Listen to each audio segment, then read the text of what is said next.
2008 সালের 1 জানুয়ারি এক হৃদয় বিদারক 911 কল করা হয়েছিল। একটি মেয়ে চিৎকার করে বলছিল যে তার বাবা তাকে গুলি করেছে, কিন্তু দুঃখজনকভাবে সাহায্য আসার আগেই সারা ও তার বোন আমিনা যান।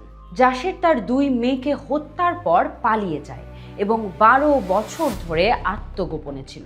2020 সালে তাকে আটক করা হয় এবং সে 4 বছরেরও বেশি সময় ধরে কারাগারে রয়েছে এবং এখন অবশেষে সে তার প্রথম সাক্ষাৎকার দিয়েছে, যেখানে সে মূলত সবকিছু অস্বীকার করেছে। পুরো সাক্ষাৎকার জুড়ে সে তার কাজের জন্য কোনো অনুশোচনা দেখায়নি, বরং সে একটি ভিন্ন গল্প বলার চেষ্টা করেছে এবং দাবি করেছে যে সে নিজেই একজন ভিকটিম।